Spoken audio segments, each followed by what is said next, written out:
My name is Lucie Andersen-Wood, and I'm one of the founders of the World Storytelling Cafe and the festival, the World Storytelling International Festival. I'm a psychotherapist and a hypnotherapist, and I've been coming to Marrakech with my husband Mike Wood for about 16 years.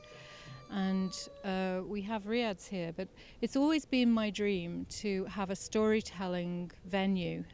Originally I wanted it to be a storytelling museum, but for that you need a very large building and a lot of money. And so when we were offered this building that we're in right now, my husband said, why don't we make a storytelling cafe, and we can have the storytelling happening within the cafe, and then when people are buying their food and drink, that can pay for the storytelling costs and the audiovisual suite that we have.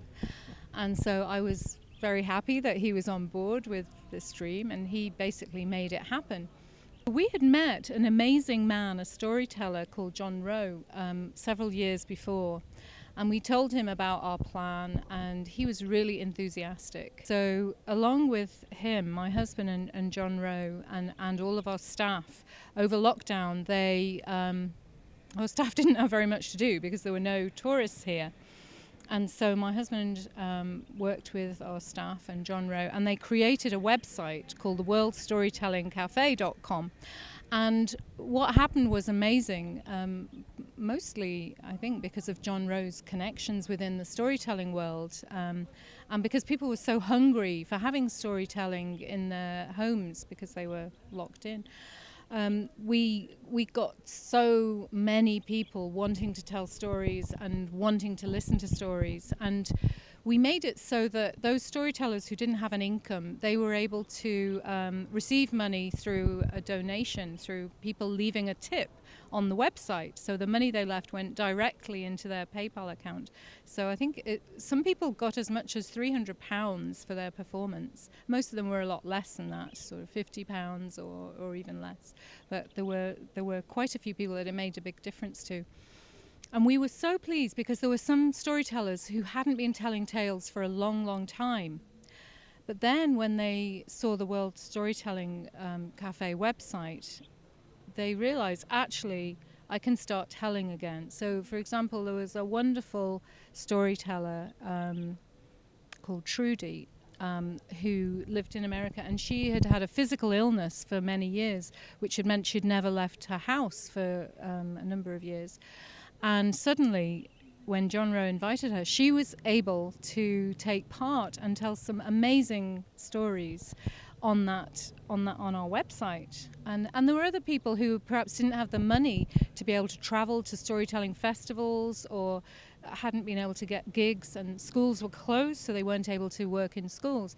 And suddenly they were able to have an outlet for their passion and their art.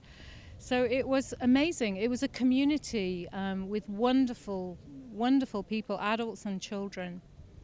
So we were amazed at how that developed. And then when Morocco opened up again, the staff that we'd moved on to working on the website and recording the performances on Zoom, they moved back to the riads, and we opened the Storytelling Cafe, finished the building work, opened the cafe, and then people started coming. And I'd always wanted to have a festival.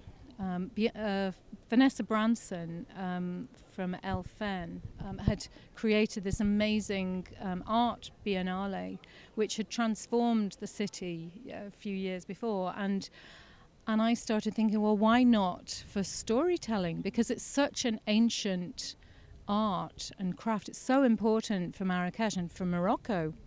It's got such significance in passing down traditional stories about our morals. You know, how should we behave in the world? How should we behave towards our neighbours and our friends? And also just entertainment. How can we come together with friends and family and have fun and laughter and really, preserve and maintain and develop relationships? So I just thought, having a storytelling festival, why not bring everybody who's on the worldstorytellingcafe.com, as many people who can come here as possible, and meet and connect with Moroccan tellers so that we have a truly international exchange of ideas, a connection of minds and stories, but also a connection from heart to heart. And fortunately, last year we found that really happened, that everybody was so open. And, of course, Morocco is such an amazing country that you can't come here and not fall in love with the people, the place, just everything about Morocco is beautiful. And so the international people were so excited and had an amazing time. And so we said, okay, let's make this a regular thing. So our plan is, after this year, we're going to make it a biennale, like the art festival was. And we want it to get bigger and bigger and to have more Moroccan tellers, because it was a dying art. Richard Hamilton from the BBC World Service wrote a book called The Last Storytellers. And in that, when I read it, I was a bit shocked because I hadn't realized the storytellers were dying out. With Ahmed Ezagani, who is like a master teller and an amazing person, he helped to bring young people into storytelling at Café Clock. And when he died, the storytelling revival had begun by then. And it was amazing because that revival, I think, is starting to take momentum. And Zuha Kazmawi and all the other Moroccan tellers are really enthusiastic about bringing new tellers in and making storytelling become more and more respected, as I think it has been in ancient times. And to make it something that you can do as a job, to make it something that's viable financially as well. So we're hoping, as well as healing ourselves with stories and healing the connections between different countries and understanding between different peoples, we'd also love it if Morocco can produce more and more storytellers, so that the ancient tradition here, which is so valued, so valuable, can be expanded and perpetuated. So we're inviting tellers of all ages to come, and if there's any children that want to come, any adults that want to come, there's always space for people to tell stories themselves, whether they're a trained storyteller or not. And we're hoping that that the Storytellers Union will bring in more and more people who are interested in becoming storytellers. Once they realize the value of storytelling and how it's crucial for all aspects of our life, not just as entertainment, but if you can tell stories, if you learn how to tell stories, you learn about yourself. Yes, you learn about your culture, which is important too, but you learn about how to walk in someone else's shoes. You learn to be able to imagine other people's motivations and the reasons. Why do they behave like that? That's so not like how I would behave. But once you understand within a story, oh, well, that's why they stole, or that's why they did something that I viewed as awful. They stole in order to save their baby's life.